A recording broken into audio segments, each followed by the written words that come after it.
This is the What Matters Most podcast.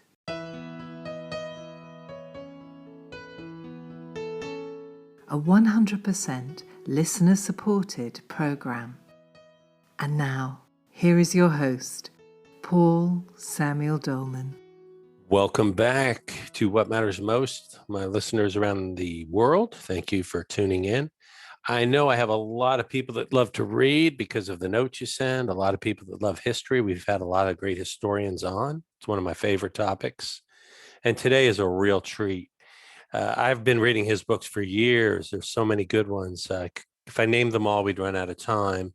But he's also the professor of emeritus at the history of the University of West Georgia. He is the author of many books on the American Revolution, including The Ascent of George Washington, Almost a Miracle, A Leap in the Dark, Jefferson and Hamilton. God, I love that book. And this latest masterpiece, Winning Independence, The Decisive Years of the Revolutionary War, 1778 to 1781. Compelling. Real history is amazing. What an honor to welcome one of my favorite authors to the show for the first time, Mr. John Ferling. Thanks for coming on, John. Oh, well, thank you for having me. We're just talking to you before we came on. David McCullough, the great historian himself, is a dear friend and a mentor. And he's always saying to me, it's so important for us as a people to know our history. What's your take on that quote of his? Oh, well, I couldn't agree more. I got interested in history when I was, I think, a junior in high school. I saw a documentary on the rise and fall of Hitler, and I was fascinated by it. And then the next day, I asked my mom, could I have the keys to the car? I'd like to go over to the library in Galveston and check out a book on Hitler and see what I could learn. And I think she was a little skeptical about that was why I wanted the car, but it really was. And I went over and I started reading and just got more and more interested in history. And then when I went to college, I thought I might major in history, but the introductory history courses were so boring. They were just a matter of taking notes and then reciting them on the exams. You forgot everything the minute the exam was over. That I decided I was going to switch over and major in political science. And then I had a professor who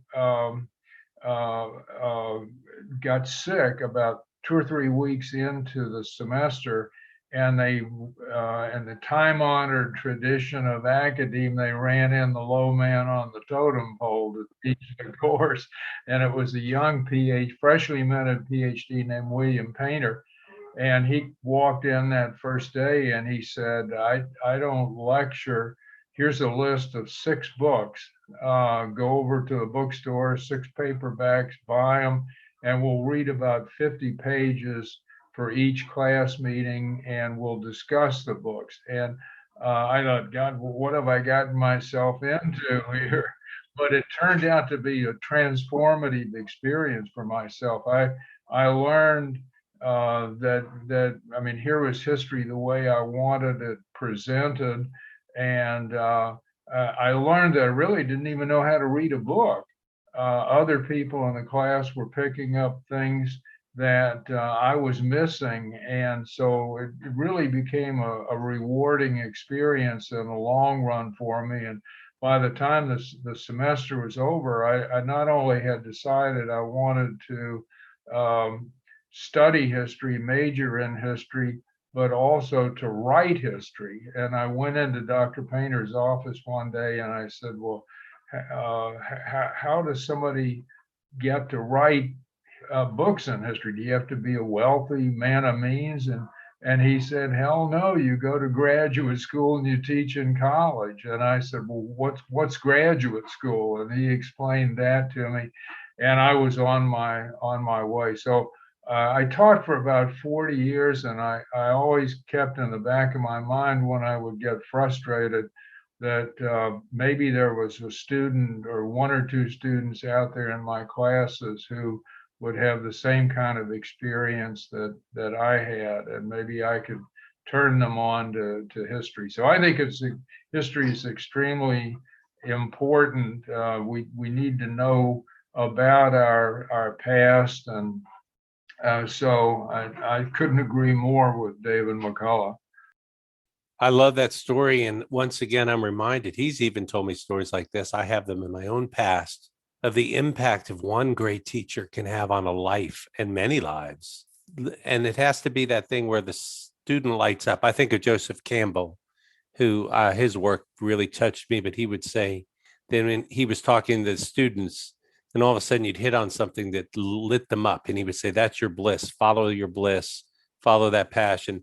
Don't follow it for money. Don't let anyone talk you out of it. And that's what happened to you. You were kind of this one person through fate, synchronicity, changed your whole life. Yeah, I mean, for me, the going to college was the transformative experience of my life, and just I can't say enough about it. After I retired from teaching in 2004, and was kind of semi-retired because I've continued writing, obviously, but I became the president for 10 years of a Friends of the Library society here called the Penelope Nelson Society. And what I tried to do through all 10 years was bring scholars in from the outside to let students actually see that scholars were human beings, and to share their ideas from their books with the students. So I'm very much committed to that.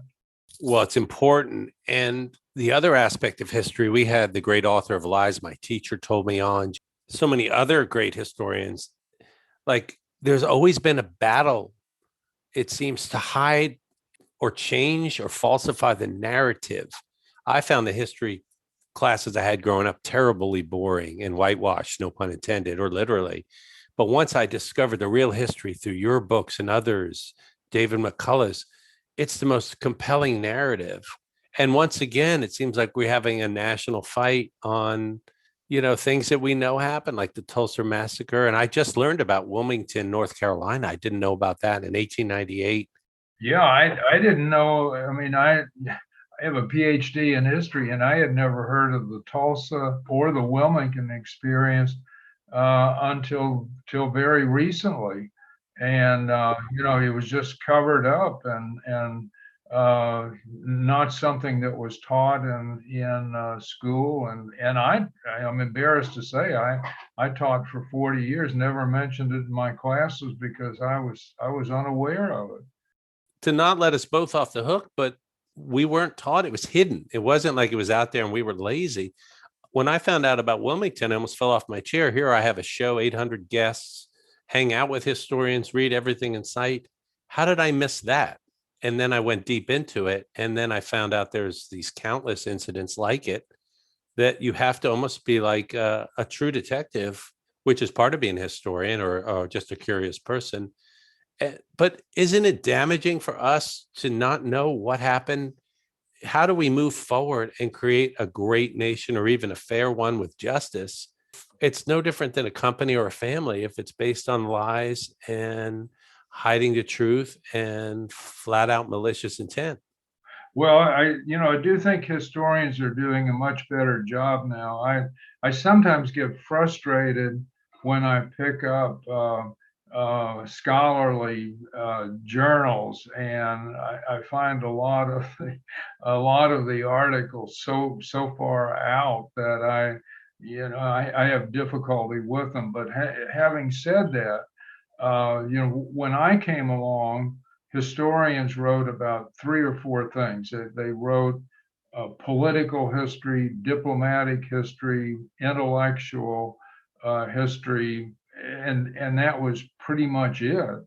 And now historians are doing social history, and they're going into all kinds of things, and they're writing about not just the experience of whites, but they're writing about Native Americans and Black Americans and Hispanics and women and children and families. And I came out of graduate school in 1971, and much of that was not even discussed at that point. Most of that has come along since that time. In the first 7 or 8 years that I taught, I wrote lectures for my classes, and then gradually had to tear up those lectures and start incorporating things about women and children and families and African Americans and whatever that had never been broached in the classes that I took when I was an undergraduate or in grad school. So I think historians are doing a much better job now, and a history class can be a rewarding class. Unfortunately, though, I think the number of majors in history is declining, and part of it is due to jobs. People feel that they just can't get jobs with a major in history, and so it's on the decline. You make a couple good points, and I want to give a shout out to one of our guests, and she's also a teacher, and she works a lot with the tribes, Mishi Lesser, and she has a great phrase in terms of this, in terms of perspective, the view from the shore, because we've always kind of gotten the view from the boat, because every society is ethnocentric, right? Our own journey, that of the white colonialist. But how did it look from the other side? I love hearing all the narratives and then taking all that information and coming to my own conclusions. I'm not threatened by other points of view. I want to know. And if some of them don't hold up, they don't hold up, because we're hearing some very comically bad things, but you're always going to have that. But I think an open forum and vigorous debate is how we really sharpen the sword and learn and grow. Yeah, absolutely. And I learned that in Dr. Painter's class, and in reading those 6 paperbacks that he had us read, that as we would have discussions in class, I learned that where I had been taking notes and regurgitating it on exams and assuming that was it, that was the answer, and there was no other answer. But I learned in discussing history in the classes that there could be many viewpoints, and in each generation, and indeed each person who deals with history looks at it from his or her perspective, and everybody's perspective is somewhat different. So that's what makes history, I think, a really exciting thing. I wasn't a scientist. I didn't have the math skills and whatever to be a scientist, but I thought a lot of the courses there were less challenging intellectually, because it was a matter of just you learn chemical formulas, and they were unvarying. But in history, there could be more than one answer and more than one good answer to a topic. So, how did you become so enamored with the birth of our country in that early period? And I'm glad you did, because I am too. It's the most fascinating period, and I've read a ton of books on it, but I still feel like it's relatively unexplored by my own, maybe because it's so long ago. The Civil War gets a ton of stuff that's fascinating, and of course, more topical history, World War II. But I am fascinated by the Revolutionary War, before it, during it, and after it, because it's an incredible cast of characters, and really, it's the birth of a nation, for better or worse. That's it right there. Yeah. Well, actually, I went straight through for my master's degree, and then I taught in a high school for a couple of years, 2 years, before I went on to work on a doctorate. And during that period when I was teaching in high school, I had planned to specialize in the Civil War. this was right around the time of the centennial of the Civil War. So there was a lot of books coming out on it. I was reading about it, and I was fascinated with it. And but then I got interested in the Loyalists during the American Revolution. I was intrigued by them because not much had been written about the Loyalists, and they weren't patriots. They were patriots for England, for their king, but not for they didn't support the rebellion. And so the more I read about the Loyalists, the more interested I got in them, the more interested I got in the American Revolution. And I decided to specialize in the Revolution. And I'm glad I'm glad that I did. But that was how I got there to begin with. And my first book, my dissertation, and it grew into my first book, was on a loyalist, Joseph Galloway, and the book was called The Loyalist Mind. That was a university press publication. Penn State University Press published it in 1977, and so I dealt with this fellow who was a loyalist, and I used to always tell my students, well, if you, as you do research, it just leads from one thing to another. That, you know, I started with Galloway, and the idea when I began working on him was just to explain why he didn't support the revolution. But then as the dissertation turned into a book, I discovered that that Galloway had written about a dozen pamphlets during the Revolutionary War that were aimed at keeping Britain in the war as things started going badly for Britain with Saratoga and other things after 1777. So I had to learn something about the war, and as I was reading on my own on the war to write this book on Galloway, I kept running into George Washington. And obviously I had heard of George Washington, but I really didn't know very much about the war. And the more I got interested in Washington, my next book turned out to be a biography of Washington. And when I was working on my Washington biography, I kept running into John Adams. And my next book was a biography of John Adams, and so it went on that way. And I always told my students that's the beauty of doing research. It's going to lead to something else. You don't know where it's going to lead, and that if you do research, then you not only learn your area of specialization in great breadth, but you learn it in great depth as well. It sounds like we are also cut from the same cloth of eternal curiosity, because you're describing my deep dives. It's like I start going in one direction. This last year, I spent a lot of time just reading deeply about the founding fathers, because it wasn't enough to know a few lines, and they're all interwoven, and each one was fascinating in their own way. But it's insatiable. You can never get enough.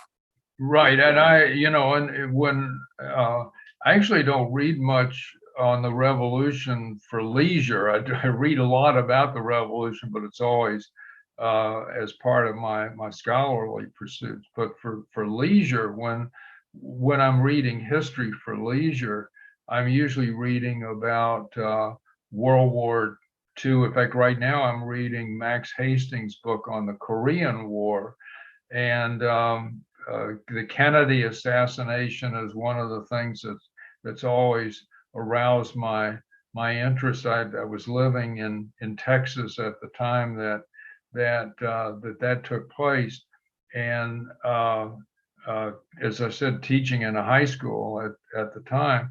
And my closest friend was living in Dallas, and he contacted me early that week, and he said, why don't you come up to Dallas on Friday? He said, Kennedy's going to be here.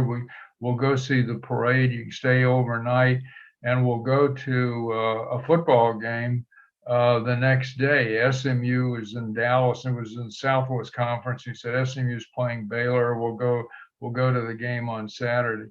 And the only way I could do that was I had to go to the principal at the school and lie to him. I knew he wouldn't let me go off to Dallas by myself, so I decided not to go, and I missed my chance to see Kennedy on November 22nd, 1963.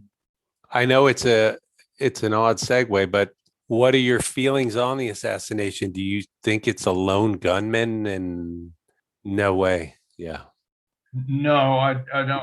I think there was a conspiracy, and I'm not even absolutely sure that Lee Harvey Oswald was one of the gunmen. I mean, and I hope we can somehow get more answers during my lifetime, but I doubt that we will. I think I recently read the recent book by Josiah Thompson, Last Second in Dallas, is entitled, and I think it's the best book that I've read on the Kennedy assassination. So I would highly recommend it. And I don't want to give away everything, but he thinks there was more than one gunman. Might have been he thinks as many as three, and he makes a pretty plausible case for that. He doesn't get into whether Oswald was one of the gunmen or not. That I think just nobody, somebody probably knows, but no one who's writing about it knows. I agree with you. I don't think Oswald pulled any triggers, and I think there's so many holes in the whole construct. And I think Allen Dulles and the CIA were involved. And when you fire Allen Dulles, and then he gets put in charge of the investigation for the killing, and there's just hundreds of things that just don't make sense. Magical bullets and the triangular crossfire and all of it. I mean, everything from the autopsy, and the fact that there were warnings that they were trying to kill him and the Secret Service ignored it. We're supposed to have the author on who just wrote that book.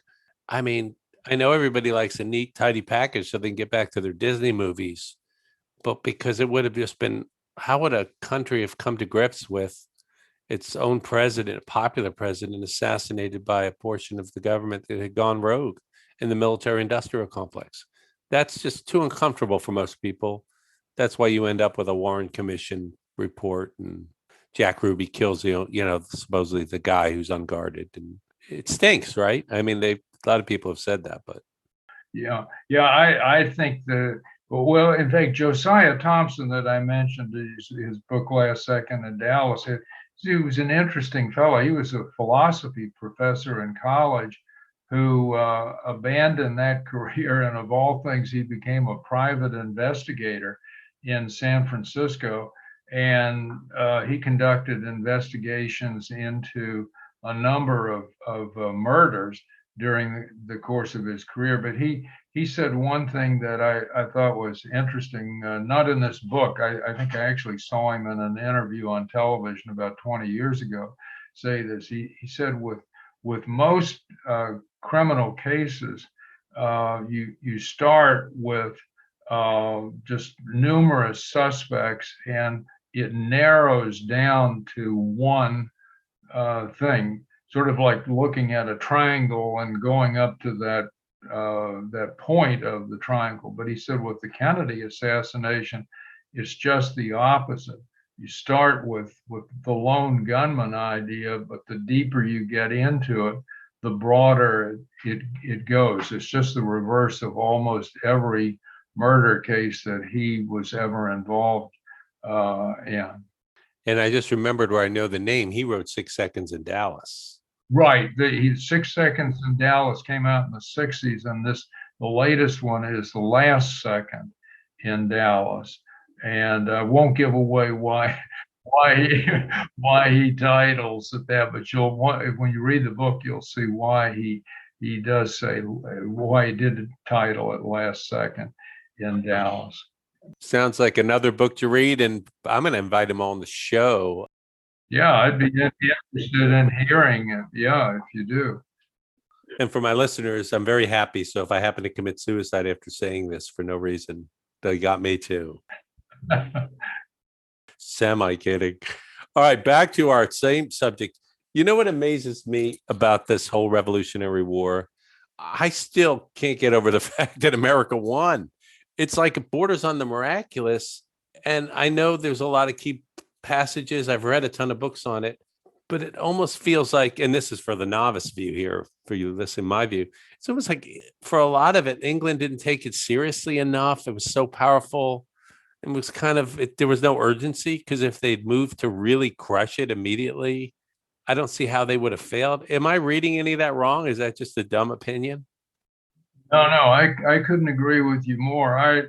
You used the term miraculous, that it seems to be miraculous that America won. And then when the war was coming to an end, the last weeks of the war, Washington, he was always giving farewell addresses. He gave two farewell addresses, one to Congress, but one to the Army at West Point late in 1783. And he said in that speech to the soldiers that the American victory was little short of a standing miracle. So he used the term miraculous to describe it. But I think we can ferret out the reasons for one thing, the French helped America, and without French aid, the secret aid before the alliance, and then once they became our ally, then even more aid came in. They provided economic assistance. They sent over an army. Then they, of course, in 1781, they sent over de Grasse's fleet. So without the French, the Americans couldn't have won. But the British, as you said, made some striking mistakes, and especially early in the war. My entire first chapter of winning independence looks as sort of an overview of the war between 1775 and Burgoyne's surrender at Saratoga in October of 1777, because the rest of the book deals with the period after Saratoga, 1778 to 1781. But during that early period, the British made a number of mistakes. They underestimated the Americans' ability for one thing. They couldn't imagine that American militiamen would stand up and fight against a professional European army. And they did obviously do that in the early going. And the British ignored the advice of Thomas Gage, who was the commanding general of the British Army in America during the years before the war and during the first months of the Revolutionary War. And Gage's advice was, look, if you're going to go to war, you need to have a really large army over here in place, because it's crucial that in the first engagement that we have with the colonists, we absolutely crush them. Because if we do crush them in that first engagement, then the Americans' ardor for war will just vanish. And as it turned out, the British ignored his advice. They had only a small army here, and instead of crushing the Americans, what happened was the British suffered disasters on the first day of the war, as their army marched back from Concord to Boston, barely made it back to Boston. And then even worse came Bunker Hill a few weeks later in June of 1777. And after that, I think the Americans felt, look, we can win this war. And it turned out to be a really difficult haul for the Americans, obviously.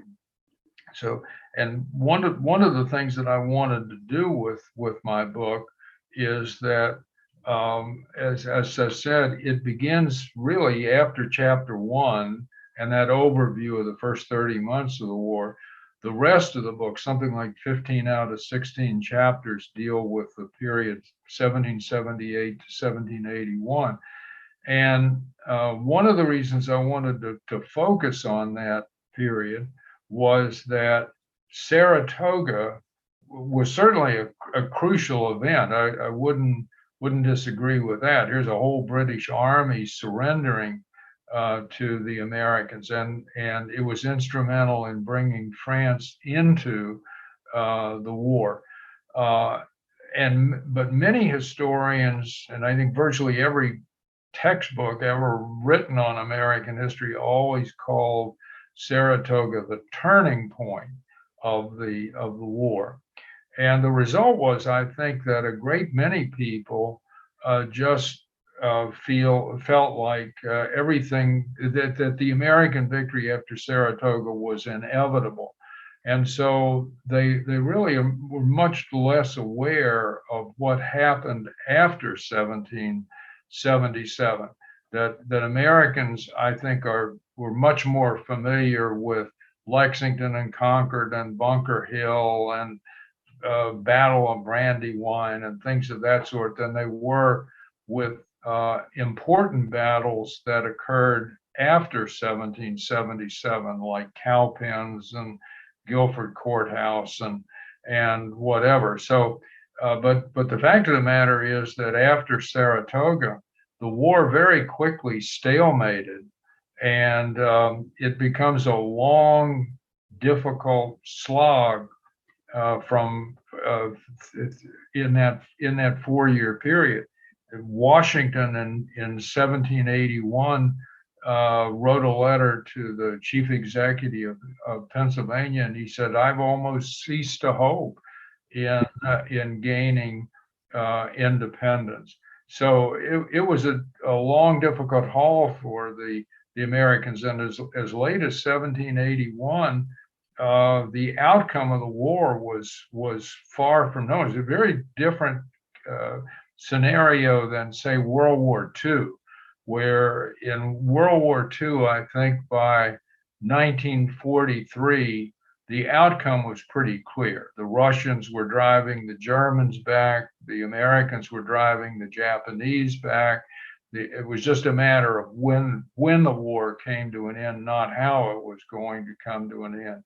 But in the Revolutionary War, even into 1781, the outcome of the war was anybody's guess. And the British commanding general of the British Army, Sir Henry Clinton, was, I think, much more optimistic about British victory at the beginning of that year than Washington was about America's ability to gain independence. And also, I think it's an important period because more Americans actually died in the fighting after 1777 than died before 1777. Something on the order of 60 to 65% of all of the American casualties occur after Saratoga, not leading down to Saratoga. So that was one of the things that I wanted readers to understand when I took on the book. Yeah, and you did a great job. And as you mentioned briefly, there's no way in a million years America has any chance without France. France was the key. And what was France's motivation? Just centuries old hate or a chance to maybe gain some territory? Why did they come in? Just for the listener, why did they decide to declare war and join us? Yeah, I think there were a couple of things that really drove the French. One was revenge. I don't think there's any question about that. They had lost the 7 Years' War to Great Britain in 1763, and they lost Canada over here to Britain, and lost other territories as well to Britain. So it was a matter of trying to gain revenge in part, but also I think they they thought that if the Americans could gain independence, then they could gain trade with the Americans. All of these empires pursued a mercantilistic policies and pretty much limited trade to within their own empire. So the French were frozen out of the American market as long as the British controlled it. So here is a chance to really open the doors and let a lot of wealth come in. So the French were interested from that standpoint, and also I think they thought if they could help America win the war and defeat Great Britain in the process, then it would help the French with the balance of power in Europe.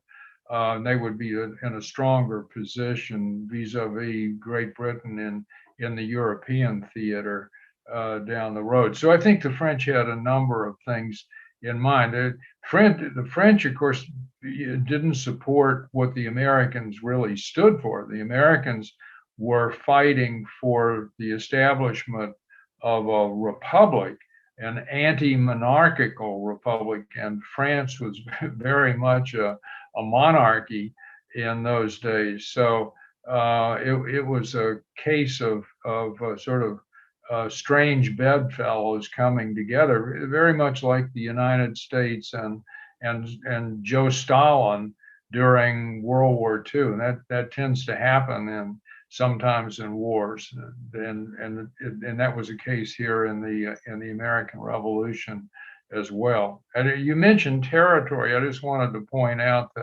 that the French really had no designs on regaining Canada or any territory in North America. And in fact, in the Treaty of Alliance with the United States in 1778, they renounced claims to Canada and vowed that they had no interest in retaking it. And I think they were really serious. Washington was skeptical of that, but I think the French really meant it. I mean, they had held Canada for 150 years and couldn't keep it.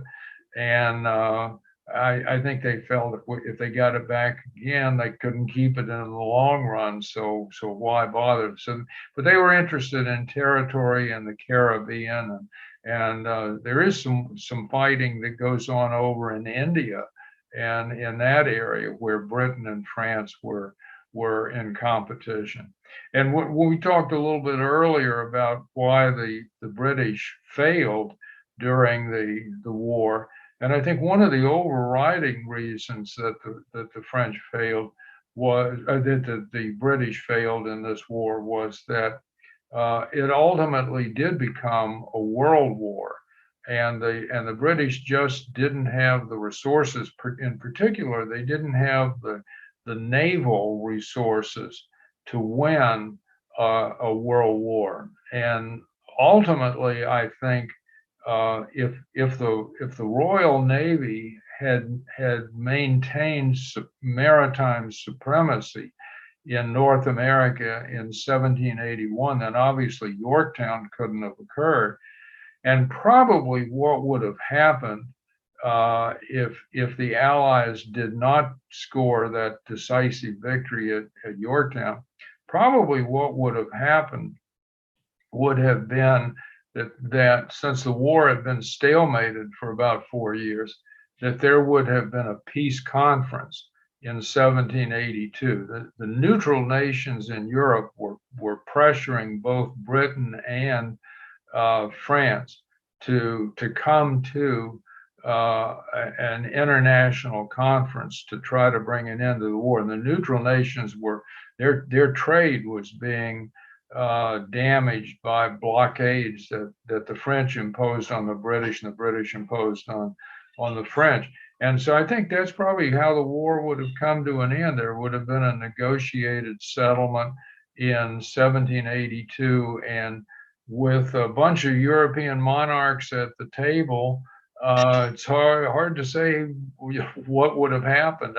My guess is the United States would have gotten independence but it would have been a smaller United States than came about after Yorktown, because I think the British would have had pretty good claims to holding on to Georgia and North Carolina, and Georgia and South Carolina, and possibly even North Carolina as well. So there might have been an independent United States, but it might have been a United States of only 10 or maybe 11 states, and it would have been surrounded by British territory. So it would have, Britain already held Florida, they held the Trans-Appalachian West, they held Canada. So it would have, British territory would have encircled the small United States, and the U.S. would have faced a pretty bleak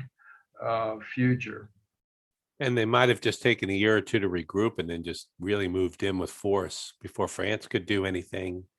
And that was kind of the whole Southern strategy. Did that originate with Clinton? And it wasn't a bad idea to try to get the Southern states and have the loyalists, almost like the loyalist militias, take them over so they could farm it out and then keep the United States sort of to come, or America, the colonies, contained and smaller. And really, if Yorktown goes the other way, God only knows what happens there, and the British made more mistakes there, a couple breaks. Yeah, talk about the Southern strategy, and if was that from Clinton, and if it had worked, it's a good idea, but it ultimately didn't, obviously.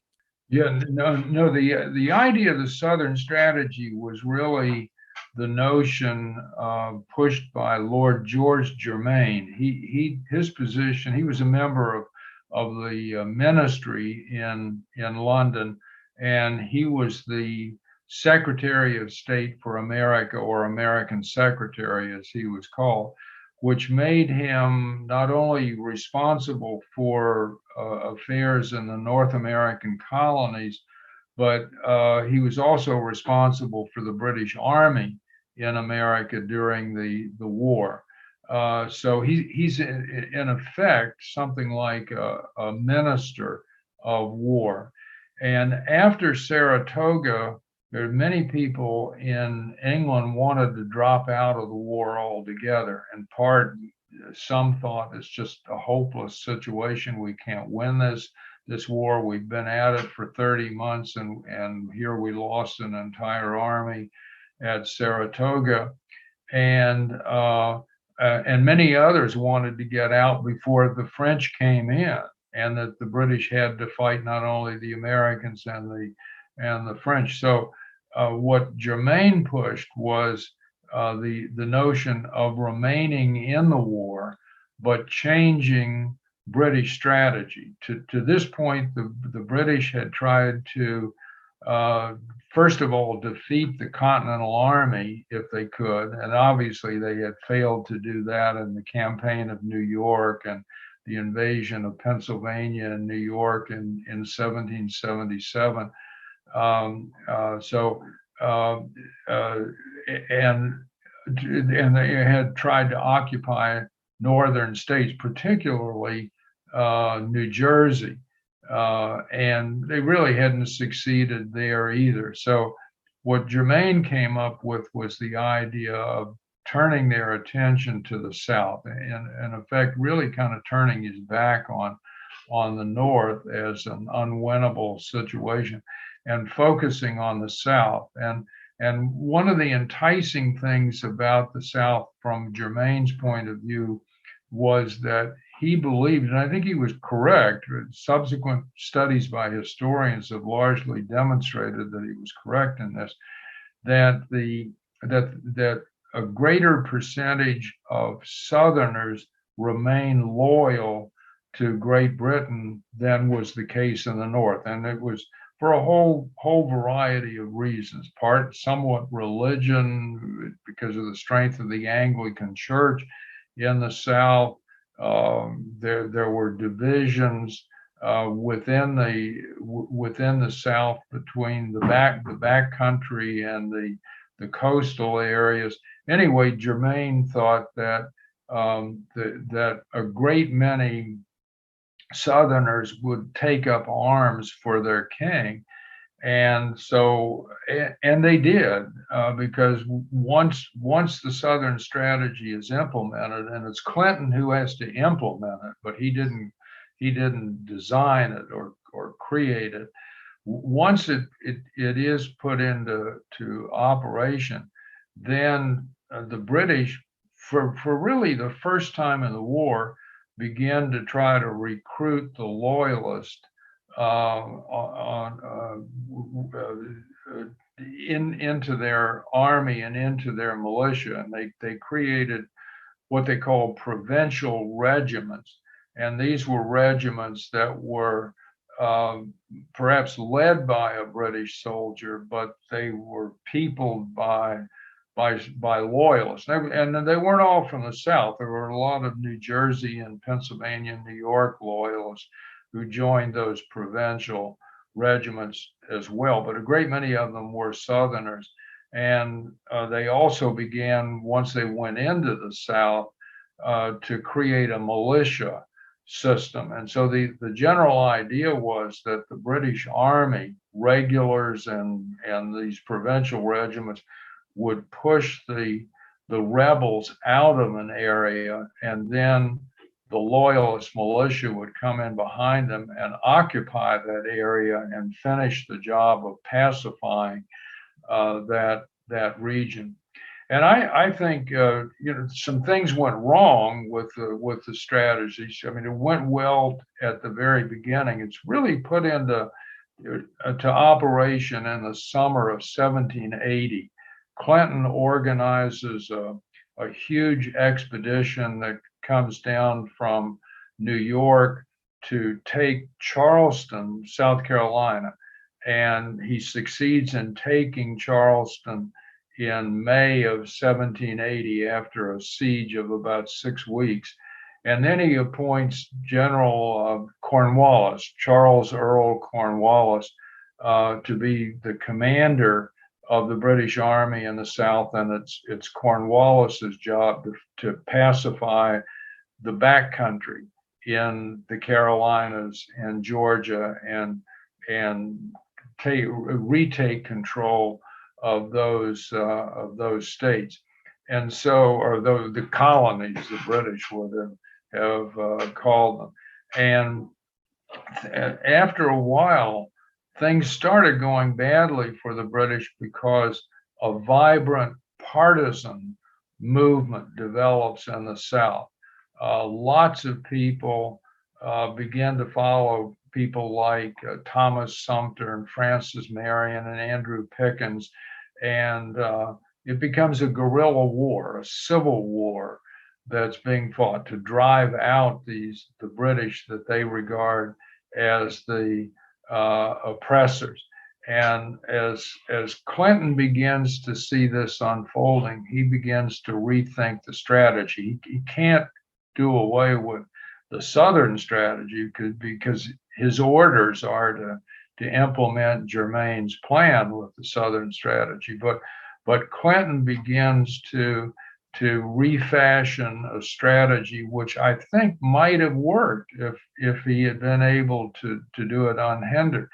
And his notion was that the resistance in the South hinged on the Southern rebels getting supplies, provisions in from outside the South. And essentially, in a nutshell, what was going on was America was obtaining provisions from abroad. We didn't have a manufacturing system or anything. We couldn't really supply the army adequately. So supplies came in from Europe, and they came in mostly through New England ports. And then from New England, those supplies flowed down south, down through Philadelphia, on through Maryland and Delaware and into Virginia, and then from Virginia into the Carolinas and Georgia and into the hands of rebel armies under people like Nathaniel Greene that were in the South, and also into the hands of the partisans.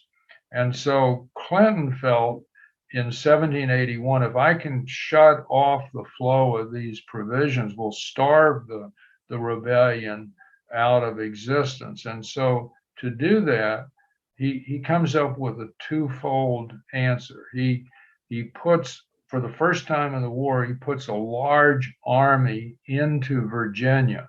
Starts with a small army led by Benedict Arnold, his newfound general.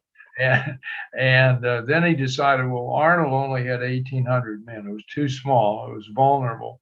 So he increases the size of the army, replaces Arnold with a general named William Phillips. And ultimately, Phillips's army grows to 6,000 men by late spring of 1781. And Phillips' mission was to destroy supply depots in Virginia and interdict the flow of supplies that came through Virginia and down into the Carolinas. And also just the fact that there is this huge British army in Virginia would compel Virginia's governor, who happened to be Thomas Jefferson at this point, it would compel Jefferson to keep his militia at home.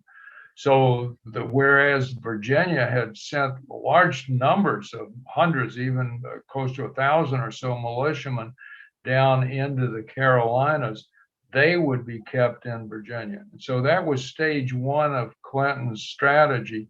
And stage two was that Cornwallis was to remain in South Carolina. And now that the rebels in South Carolina were denied provisions and the Virginia militia wasn't there, Cornwallis would have a much easier time, and he would be able to complete the pacification of Georgia and South Carolina and maybe North Carolina as well. So I think Clinton came up with what could have been a workable solution to the woes that the Southern strategy had begun to encounter by 1781. But he's undercut by two things. One is, in violation of his orders, Cornwallis abandoned South Carolina and came to Virginia, which increases the size of the British Army in Virginia to 7,500 men. But as Clinton kept saying, we don't need 7,500 men. We had 6,000 men there, and I didn't plan to keep all of them there, because the second idea that Clinton had was that he was convinced that, and not just Clinton for this matter, but Washington was convinced, Lafayette was convinced, I think everybody was convinced that 1781 was going to be the last year of the war. The Americans just couldn't continue to fight for another year.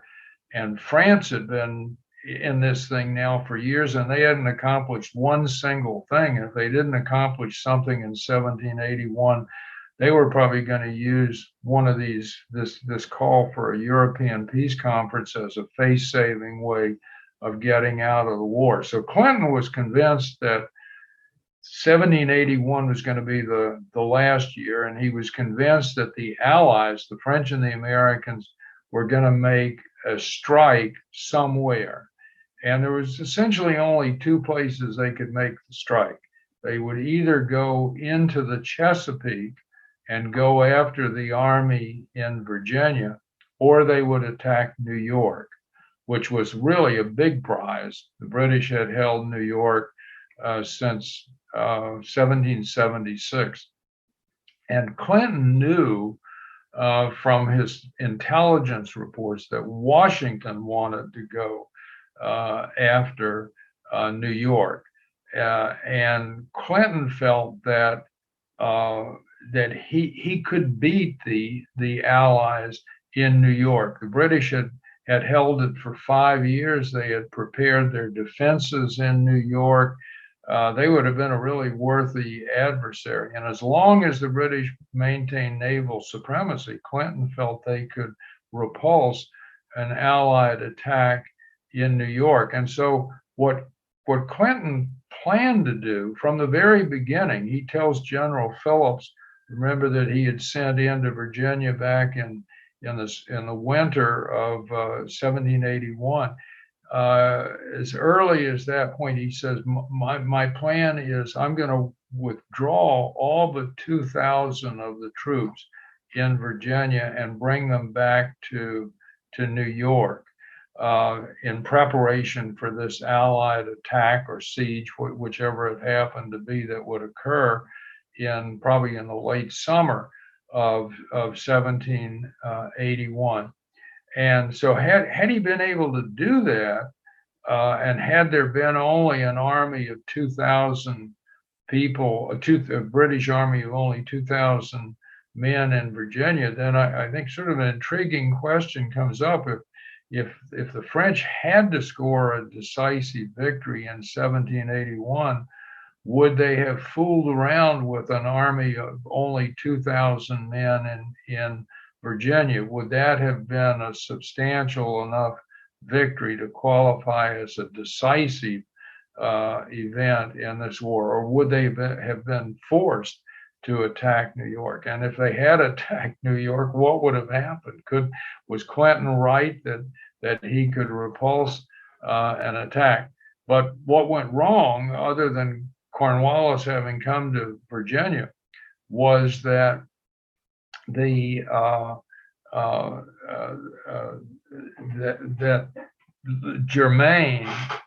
Lord Germain, the American secretary, intruded. And Clinton receives a letter from Germain in June of 1781, and Germain says, the king and I are both opposed to the withdrawal of any troops from Virginia. So Clinton's hands were tied. He had to leave. Instead of withdrawing all but 2,000 men, he had to leave the entire 7,500 men in Virginia. And Washington, as I said, was initially opposed to going after Virginia. He was focused on New York. But from the very beginning, Comte de Rochambeau, the commander of the French army, thought that the Chesapeake was the place to go. And he eventually persuaded Washington, who came around slowly but surely to that notion. And we know what happened. The French Navy and the Allied armies went after Cornwallis in Yorktown, and they scored the decisive victory there in October of 1781. Incredible history. And I read a whole book about Yorktown, which was amazing too. So many key elements came into place. And even the fact that Cornwallis said he was sick, he didn't attend the surrender ceremony. And they weren't allowed to march out with the flags because a year earlier, Charleston, they hadn't let the Americans do that when they surrendered. Great drama and great stuff.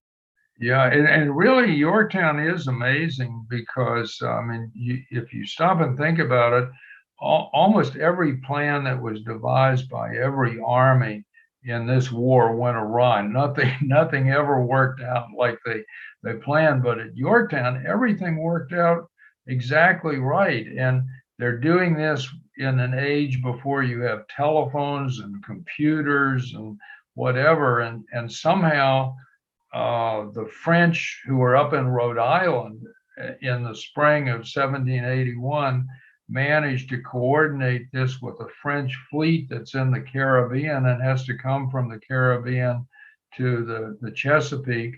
And the French Navy and the Allied armies get there at the same time. Everything just worked like clockwork. And it's about the only time in this war that anything like that happened. So early on in our conversation, you used the term miraculous. And as I said, Washington talked about the American victory being a standing miracle. And I don't know what was on Washington's mind exactly, but when he said that, but one of the things that may have been on his mind was that it was a miracle that the Allies were able to pull this off, that everything worked so smoothly. Incredible. Yeah, it really is. It hung by a thread, a break here or there, weather, malaria, the French. I mean, there's all these factors, or who knows what would have happened. And that's why that whole era to me is so fascinating. And your work, I mean, God, you've done so many of these books that have just illuminated so many. I can't thank you enough. Are you working on anything new? Because I'd love to have you back in the future for whatever you're going to do next.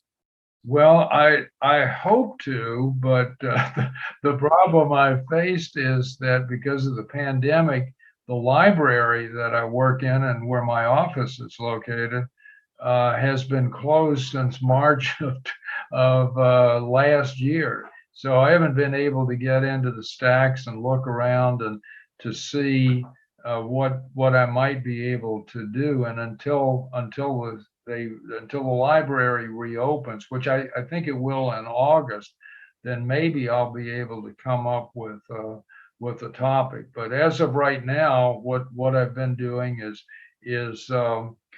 just I've pulled a couple of articles from my book, rewritten things, and a couple of essays that have appeared on HistoryNet online, and one that was in the online journal of the American Revolution it's a reevaluation of Sir Henry Clinton's generalship. I think he was a much better general than contemporaries thought, or the historians have given him credit for being. And I've just finished an essay that looks at the sort of the tempestuous relationship between Clinton and Cornwallis that I hope will appear down the road in the Journal of the American Revolution. But as far as a book, I can't do anything until I can get back in the library and kind of take a look around. Well, I think after the amazing volume of work, it may be a much-deserved break, reluctantly enforced upon you. Might not be the end of the world, but I really appreciate you coming on today. Wow, so illuminating. The stories just come to life. I really thank you for your work.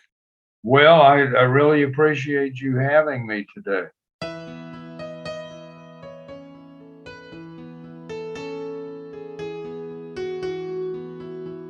You've been listening to the What Matters Most podcast, a 100% listener-supported program. If you feel inspired, please go to our Patreon page at www.patreon.com/whatmattersmost and join our family. So until the next time, stay inspired and in the light.